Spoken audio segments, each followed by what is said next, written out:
അഭിഭാഷകൻ വാദം ഉന്നയിക്കുകയാണ്. Advocate പ്രതീഷാണ് Pulsar സുനിക്ക് വേണ്ടി ഹാജരായിരിക്കുന്നത്. നമുക്കൊപ്പം സജോ ദേവസ്യ തുടരുന്നുണ്ട്. സജോ ദേവസ്യ, ഇപ്പോൾ വിജീഷിന്റെ വക്കീൽ അഡ്വക്കേറ്റ് മുഹമ്മദ് മിറ്റിഗേറ്റിംഗ് സർക്കംസ്റ്റൻസസ് പരിഗണിക്കണം, ശിക്ഷ കുറച്ചു നൽകണമെന്നാണ് ആവശ്യപ്പെട്ടിരിക്കുന്നത്. നേരത്തെ പൾസർ സുനി വീട്ടിൽ അമ്മ മാത്രമേ ഉള്ളൂ എന്ന കാര്യം മുന്നോട്ട് വെച്ചിരുന്നു. ഇപ്പോൾ അഭിഭാഷകൻ എന്താണ് പറയുന്നത്?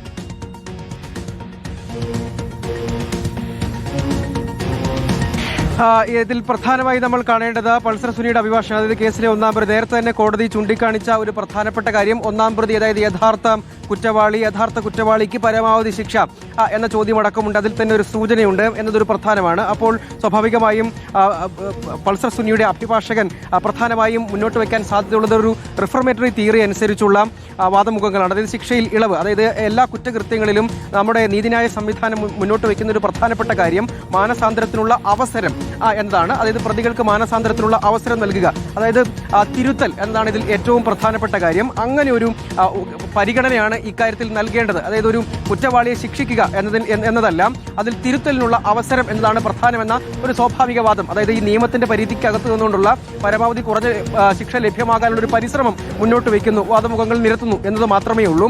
കാര്യം ഇക്കാര്യത്തിൽ നേരത്തെ തന്നെ കോടതി ഈ 376D എന്ന കൂട്ടബലാത്സംഗ ചാർജിന്റെ കാര്യത്തിൽ തന്നെ കോടതി ചൂണ്ടിക്കാണിച്ചതാണ്. അതായത് പൾസർ സുനിക്കെതിരെ, ഒന്നാം പ്രതിക്കെതിരെ തെളിഞ്ഞ ചാർജ് എന്നത് നേരിട്ട് കുറ്റകൃത്യം ചെയ്തു, മറ്റുള്ളവർ അതായത് 2 മുതൽ 6 വരെയുള്ള പ്രതികൾ സഹായം ചെയ്തു എന്നതാണ്. അപ്പോൾ തന്നെ അതിലെ പരമാവധി ശിക്ഷ ഒന്നാം പ്രതിക്ക് ലഭ്യമാകുമെന്ന കാര്യം ഏറെക്കുറെ ഉറപ്പായി കഴിഞ്ഞു കോടതിയിൽ ഇതിനകം എന്നതാണ്.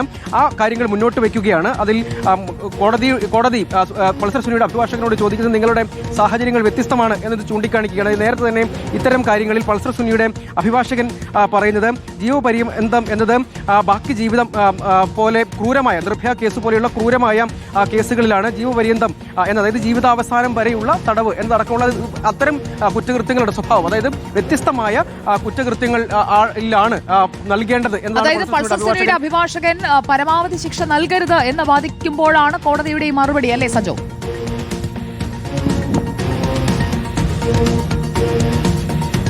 ഉറപ്പായും സുജയ, അതാണ് പ്രധാനമായും കാണേണ്ടത്. ഈ പ്രതികൾക്ക് മനപരിവർത്തനത്തിനുള്ള സാഹചര്യം ഒരുക്കുക എന്നതിൽ കേന്ദ്രീകരിച്ച് നിൽക്കാനാണ്. പക്ഷേ ആ സാഹചര്യം വ്യത്യസ്തമാണെന്ന് കോടതി ചൂണ്ടിക്കാണിക്കുകയാണ്. അതായത് അങ്ങനെയല്ല ഈ കാര്യത്തിൽ, അതായത് ഈ ഒന്നാം പ്രതിയുടെ കാര്യത്തിൽ ഈ സാഹചര്യം വ്യത്യസ്തമാണ് എന്ന് കോടതി ചൂണ്ടിക്കാണിക്കുകയാണ്.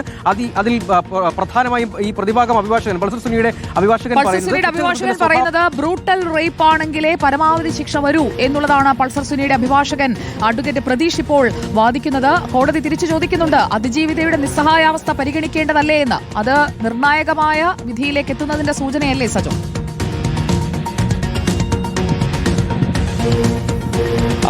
ഉറപ്പായും, അതായത് പ്രധാനമായും കോടതി ചോദിക്കുന്നത് ഒന്നാം പ്രതിയുടെ സാഹചര്യം വ്യത്യസ്തമാണ്. ശിക്ഷാ ഇളവ് സംബന്ധിച്ചുള്ള ആദ്യ വാദമുഖങ്ങൾ മുന്നോട്ട് വെച്ചപ്പോൾ തന്നെ ഈ സാഹചര്യം വ്യത്യസ്തമാണെന്ന് കോടതി ചൂണ്ടിക്കാണിക്കുകയാണ്. അതായത് നിർഭയ കേസ് പോലെ അതിക്രൂരമായ ബ്രൂട്ടൽ റേപ്പ് ഒക്കെ ആണെങ്കിലേ പരമാവധി ശിക്ഷ നൽകാൻ കഴിയുകയുള്ളൂ എന്നൊരു വാദമുഖം, അതായത് ഒരു അവസാനവട്ട ശ്രമം സ്വാഭാവികമായും പൾസർ സുനിയുടെ അഭിഭാഷകൻ നടത്തുകയാണ്. ഏറ്റവും നിർണായകമായ പരാമർശം കോടതിയിൽ നിന്ന് വരുന്നു. സ്ത്രീയുടെ അന്തസ്സും അഭിമാനവും പ്രധാനമല്ലേ എന്ന കോടതിയുടെ ചോദ്യം പൾസർ സുനിയുടെ അഭിഭാഷകന്റെ വാദത്തിനിടയിലാണ്. ലെബി സജീന്ദ്രൻ കേസിന്റെ വിധി പ്രസ്താവത്തിലേക്ക് അടുക്കുന്നു. ആ വാദത്തിൽ എന്താണ് കോടതി കണ്ടെത്തിയിരിക്കുന്നത്? ഈ ശിക്ഷ എത്ര വരെ പോകണമെന്നത് സംബന്ധിച്ച് കോടതിക്ക് കൃത്യമായ ഒരു തീരുമാനമുണ്ട് എന്നത് വ്യക്തമാക്കുന്ന രീതിയിലേക്ക് എത്തുകയല്ലേ പരാമർശങ്ങൾ? തീർച്ചയായും വ്യക്തമായും കോടതിക്ക് ഇത് സംബന്ധിച്ച ധാരണയുണ്ട്. ഇതെന്തായിരിക്കും ശിക്ഷാവിധി എന്ന് സംബന്ധിച്ച് അതുതന്നെയാണ് ഇപ്പോൾ കോടതി പരാമർശങ്ങളിൽ നിന്ന് വ്യക്തമാകുന്നത്. സ്ത്രീയുടെ സകല അന്തസ്സും അഭിമാനവും പ്രധാനമല്ലേ എന്ന് തന്നെയാണ് കോടതി ചോദിച്ചിരിക്കുന്നത്.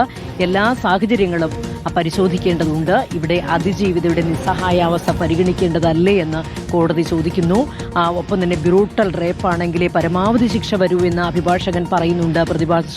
പ്രതിഭാഗം അഭിഭാഷകൻ അതിനെ ഖണ്ഡിച്ചുകൊണ്ടാണ് ഇത്തരത്തിൽ കോടതി ചോദിക്കുന്നത്. ഇവിടെ അതിജീവിതയുടെ നിസ്സഹായാവസ്ഥ പരിഗണിക്കേണ്ടതല്ലേ എന്നുള്ള ചോദ്യം കോടതി ഉന്നയിക്കുന്നത്. എല്ലാ സാഹചര്യങ്ങളും പരിഗണിക്കണം എന്ന് തന്നെയാണ് കോടതിയുടെ നിലപാട്. സ്ത്രീയുടെ സകല അന്തസ്സും മുഴുവൻ ആത്മാഭിമാനവും പരിഗണിച്ച് തന്നെ മുന്നോട്ട് പോകാനാകൂ എന്ന് കോടതി കൃത്യമായി പറഞ്ഞിരിക്കുകയാണ്. അതുകൊണ്ട് തന്നെയാണ് ഇത്തരത്തിൽ ഈ പൾസർ സുനിയുടെ അഭിഭാഷകൻ നേരിട്ട് അതിക്രൂരമായ ബലാത്സംഗം നടന്നാൽ മാത്രമേ മാക്സിമം ശിക്ഷ, പരമാവധി ശിക്ഷ നൽകാൻ സാധിക്കൂ എന്ന് പറഞ്ഞപ്പോഴും അതിനെ ഖണ്ഡിച്ചുകൊണ്ടാണ് കോടതി ഇത്തരത്തിൽ പറഞ്ഞത്. സ്ത്രീയുടെ അന്തസ്സിനെ ഹനിക്കുന്ന ഏറ്റവും പ്രധാനം സ്ത്രീയുടെ സകല അന്തസ്സും പരിഗണിക്കണം, അഭിമാനം പരിഗണിച്ചുകൊണ്ടുള്ള ഒരു വിധി പ്രസ്താവം വേണം എന്നുള്ള നിലപാട് തന്നെയാണ് കോടതി ഈ ഘട്ടത്തിൽ പറഞ്ഞു വയ്ക്കുന്നത്. അതുകൊണ്ട് തന്നെയാണ് ഇതിന്റെ ശിക്ഷ തീർച്ചയായും പരമാവധി ശിക്ഷ വേണം. അതല്ലെങ്കിൽ സ്ത്രീയുടെ അതിക്രൂരമായ ബലാത്സംഗം നടന്നാൽ മാത്രമേ പരമാവധി ശിക്ഷ നൽകാനാകൂ എന്നുള്ള പൾസർ സുനിയുടെ അഭിഭാഷകന്റെ വാദം തള്ളുകയാണ്, എതിർക്കുകയാണ് പ്രോസിക്യൂഷൻ.